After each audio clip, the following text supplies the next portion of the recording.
Más textos disponibles en Simba. A nadar, peces. Posible es que algunos de mis lectores hayan olvidado que el área en que hoy está situada la estación del ferrocarril de Lima al Callao constituyó en días no remotos la iglesia, convento y hospital de las Padres Juandedianos. En los tiempos del virrey Aviles, es decir, a principios del siglo, existía en el susodicho convento de San Juan de Dios un lego ya entrado en años, conocido entre el pueblo con el apodo del Padre Carapulcra, mote que le vino por los estragos que en su rostro hiciera la viruela. Gozaba el Padre Carapulcra de la reputación de hombre de agudísimo ingenio, y a él se atribuyen muchos refranes populares y dichos picantes. Aunque los hermanos hospitalarios tenían hecho voto de pobreza, nuestro lego no era tan calvo que no tuviera enterrados, en un rincón de su celda, 5,000 pesos en onzas de oro. Era tertulio del convento un mozalbete, de aquellos que usaban arito de oro en la oreja izquierda y lucían pañuelito de seda filipina en el bolsillo de la chaqueta, que hablaban ceseando, y que eran los don preciso en las jaranas de medio pelo, que chupaban más que esponja y que rasgueaban de lo lindo, haciendo decir maravillas a las cuerdas de la guitarra. Sus barruntos tuvo este de que el hermano lego no era tan pobre de solemnidad como las reglas de su instituto lo exigían. Y diose tal maña, que el Padre Carapulcra llegó a confesarle en confianza que, realmente, tenía algunos maravedíes en lugar seguro. Pues ya son míos, dijo para sí el niño Cututeo, que tal era el nombre de guerra con que el mocito había sido solemnemente bautizado entre la gente de Chispa, Arranque y Traquido. Estas últimas líneas están pidiendo a gritos una explicación. Demos la abuela Pluma. El bautismo de un mozo de tumbo y trueno se hace delante de una botija de aguardiente, cubierta de cintas y flores.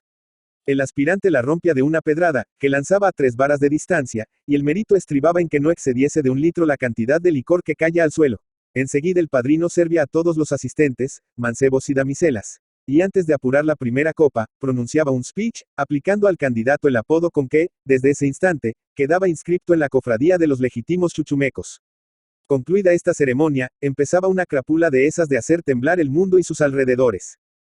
Entre esos bohemios del vicio era mucha honra poder decir: yo soy chuchumeco legítimo y recibido, no como quiera, sino por el mismo Pablo Tello en persona, con botija abierta, arpa, guitarra y cajón. Largo podríamos escribir sobre este tema y sobre el tecnicismo o jerigonza que hablaban los afiliados, pero ello es comprometedor y peliagudo, y será mejor que lo dejemos para otro rato, que no se ganó Zamora en 1 hora. Una tarde en que, con motivo de no sé qué fiesta, hubo mantel largo en el refectorio de los juandedianos, se agarraron a trago va y trago bien el lego y el chuchumeco, y cuando aquel estaba ya medio chispo, hubo de parecerle a este propicia la oportunidad para aventurar el golpe de gracia. Si su paternidad me confiara parte de esos realejos que tiene ociosos y criando moho, permita Dios que el piscolabis que he bebido se me vuelva en el buche rejalgar o agua de estanque con sapos y sabandijas, si antes de 1 año no se los he triplicado. El demonio de la codicia dio un mordisco en el corazón del lego.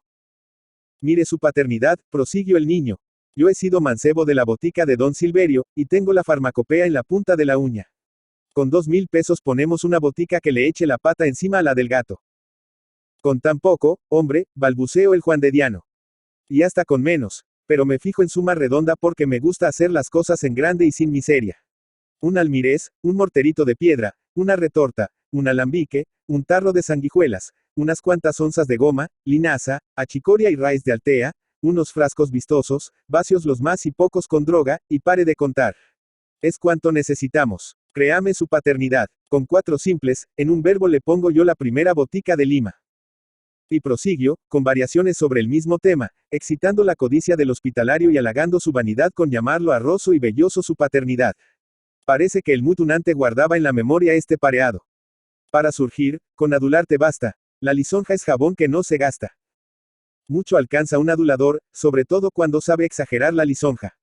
A propósito de adulaciones, no recuerdo en qué cronicón he leído que uno de los virreyes del Perú fue hombre que se pagaba infinito que lo creyesen omnipotente.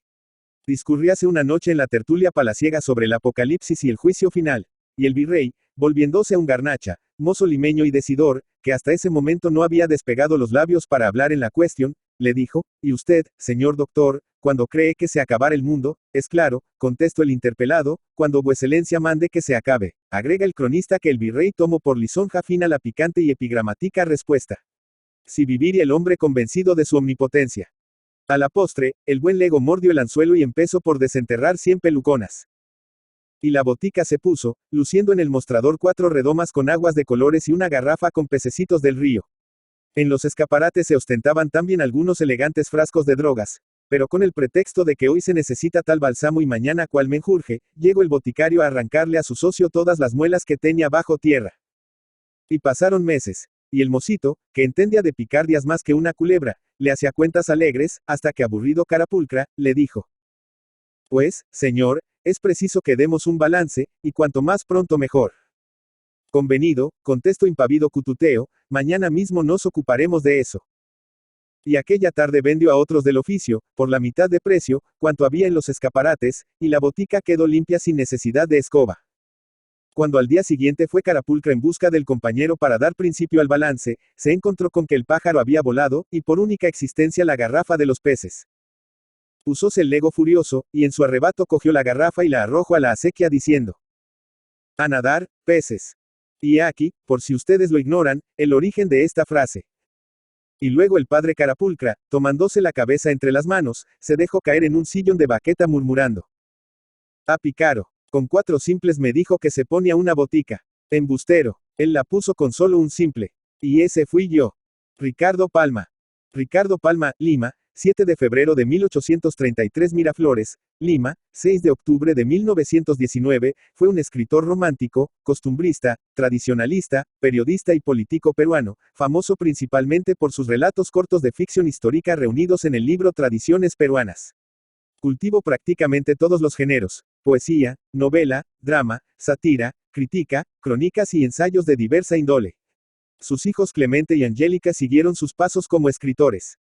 Debutó en la literatura en 1848 formando parte del grupo que él mismo llamaría más tarde la Bohemia de su tiempo. Comenzó con poesía, unos versos románticos que aparecieron el 31 de agosto en El Comercio, mientras paralelamente escribía en diversas publicaciones críticas de espectáculos con numerosos seudónimos. Luego pasó a escribir obras de teatro. Su primer drama, El Hijo del Sol 1849, no se llegó a representar, pero alrededor de 1858 dejó de hacerlo a pesar de haber obtenido algún éxito en el público limeño.